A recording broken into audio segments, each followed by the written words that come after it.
Harrison on the right here. Hey, Buzz. Yesterday we talked about the job that it would take on both the offensive and defensive glass to pull this one out. I think you guys did pretty well in that regard. What was the game plan to slow down Steinbach, number 6, specifically? Because he obviously is, I think, leading the Big Ten in rebounding. Yeah, like some of the things that we've talked about this month, I think of all of the deficiencies and the things that we're trying to fight against, the one thing that correlates on both sides of the ball is our defensive rebound percentage and our offensive rebound percentage. And without explaining too much so that it doesn't get too long of a diatribe, we grade every possession. We call it rebounding effort. We've done that the last 7 years. There's a lot of language involved.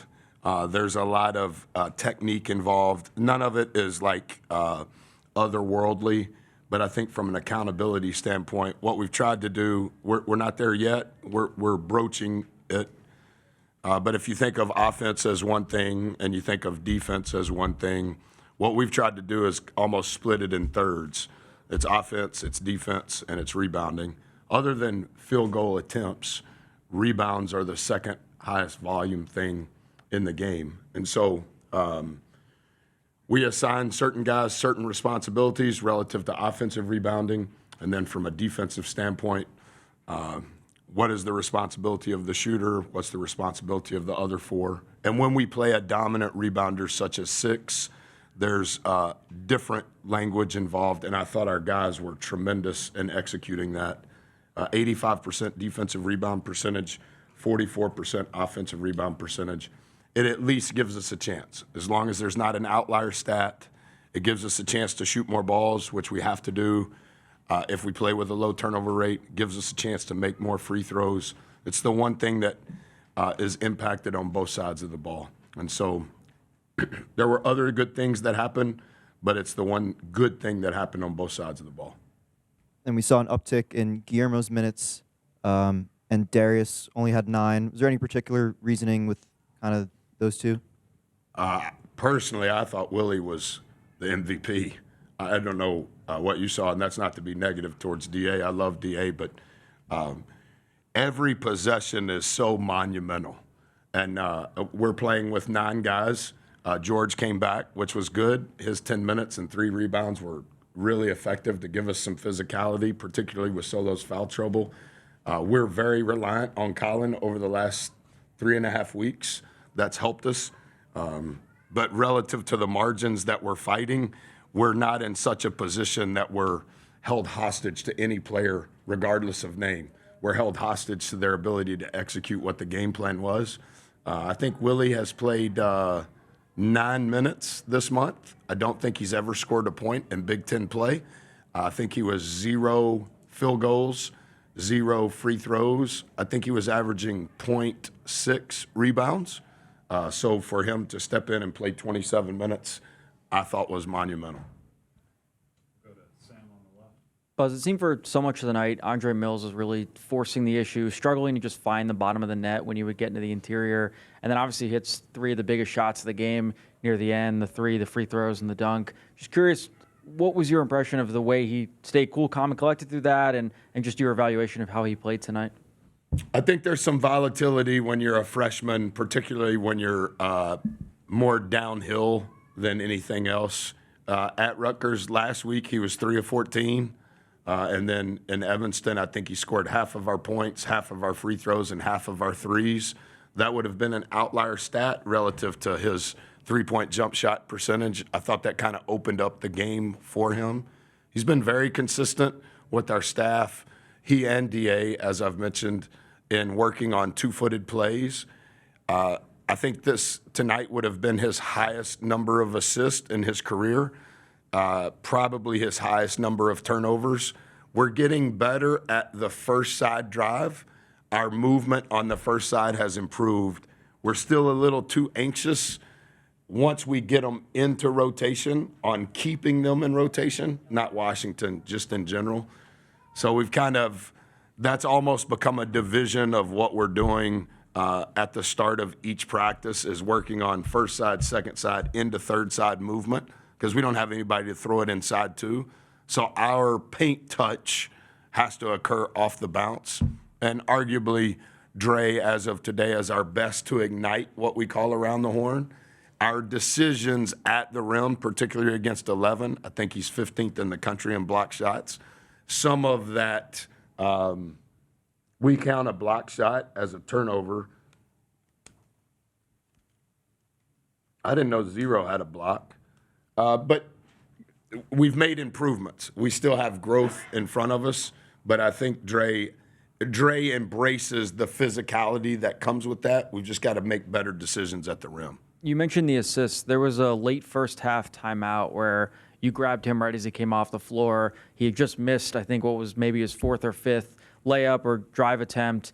Is that a conversation where, the assists come after where you're saying, maybe focus on getting those paint touches but look elsewhere and don't force the issue as much? Just curious where your head was at in the middle of the game there. I say a lot of things that I probably wouldn't say publicly to Dre. I love him. I know all his people. His people have given me permission to coach him as if coaches used to coach. I'm not saying that's wrong or right, and I'm not saying I'm wrong or right.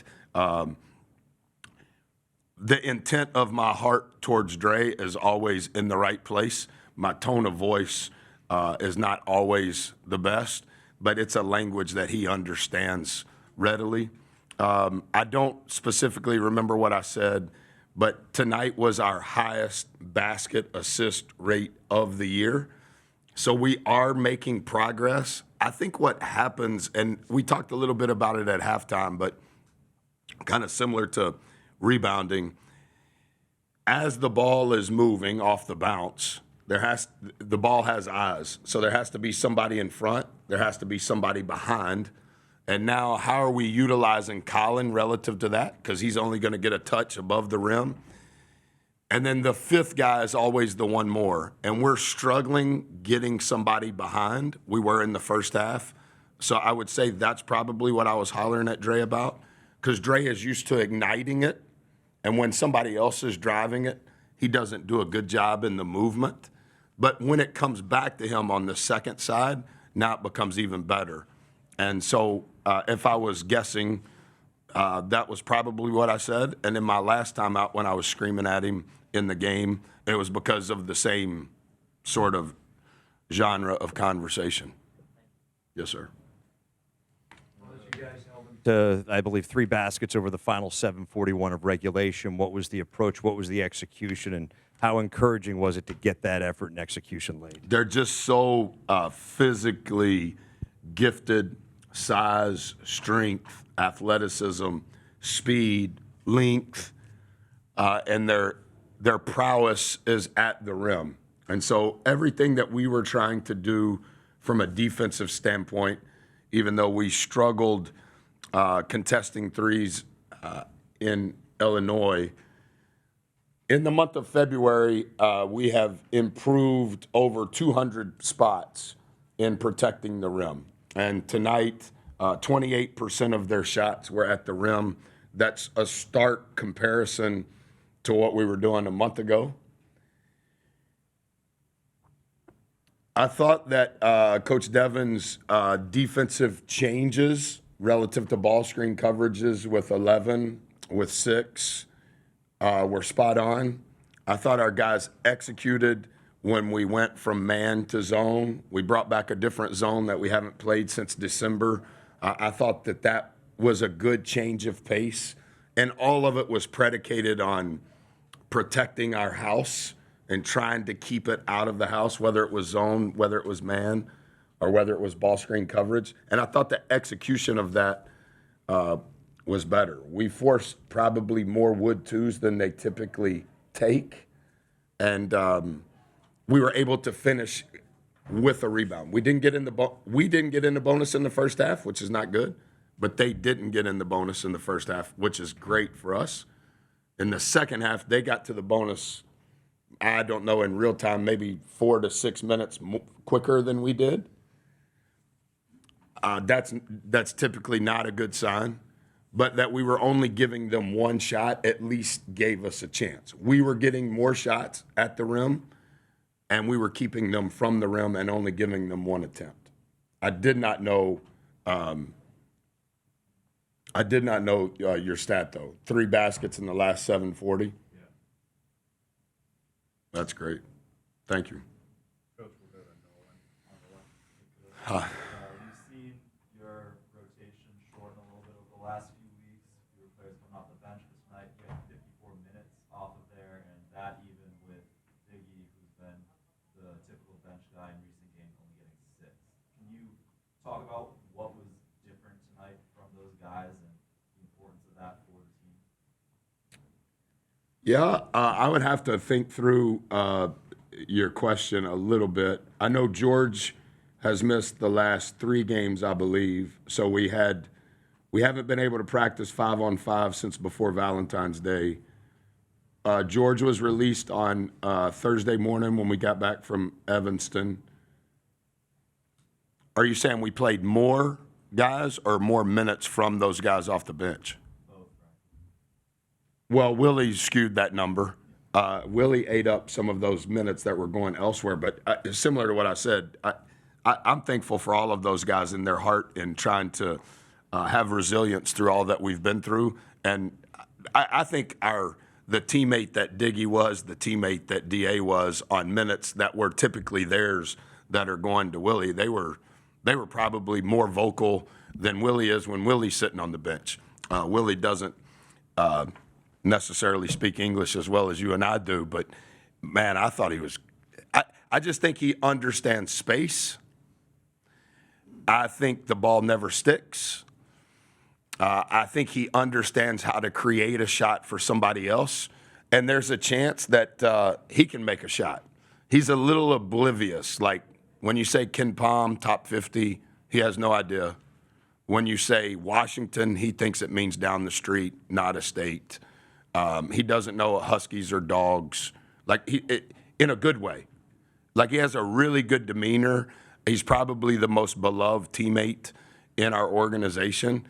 They were celebrating him when I walked in. Like I thought he was the difference. And if Watts was the difference, or George is the difference, or Colin is the difference, within all that we've been through and the margins that we're fighting and the things that we're measuring, whoever's doing well, I keep doing well. And if I can sub you out to get a drink of water, or I'll call a timeout so you can take a break. I mean, I think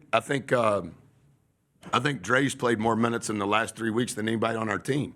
I wouldn't have thought that in January, but I also think his efficiency in the month of February drastically different than any other perimeter player on our team. And so it's not specific to, well, he's a freshman, no, who can help us relative to executing the plan and giving ourselves a chance to win? Coach, want to stay on the left side? Hey, Buzz, Christian Jackson. Kind of going back off that, how do you feel like, not giving away too much, but how much do you think that Guillermo's size, shot creation, and IQ can help you guys further down the road? His IQ is really good. Can he stay in front of a fast guard? That's to be determined. Can he keep a fast guard from taking the ball from him? He did today. I think how we train has really benefited him. I think his body has changed. I think his consistency of playing here versus European in regards to the pace, in regards to the physicality, I think he's beginning to adjust to all of that. And I think the job that Coach Gepp has done in the weight room with him, and not just all of the team workouts, but all of the extra workouts, he needs just as much time in the weight room as he does on the floor, because it's not a skill thing. But when speed, athleticism, and strength restricts you from doing what you can do, okay, well, then that changes your game. If you're playing in the logo, you're probably not very effective. But if you can get under the defense, now you can make good decisions. I thought there were a couple of the shots that he took that were just okay, some of those would twos, but I also thought that those 2 threes he hit, considering we're not as proficient from 3 as we'd like to be, those were big shots for us. And I thought Watts's one I don't know what Watts was shooting 22% from three going into today in conference play. And that's manna from heaven. We made 10 threes. Yeah, that's great. Go to Eli on the left. And this might be the last time players. Huh? I imagine when Guillermo threw that last lob, it felt like it was Yeah, come on, man. What are we doing? not a green light to throw The game was won, right? What was the score when he threw it? 260. Well, then maybe it was a good decision. I just stood there. I couldn't believe he threw it. But I had a bad angle. Did somebody say he got the block on the other end? But when he blocked it, he didn't gain possession. Is that correct? Wasn't it kind of a scrum? And Dre threw it to Willie?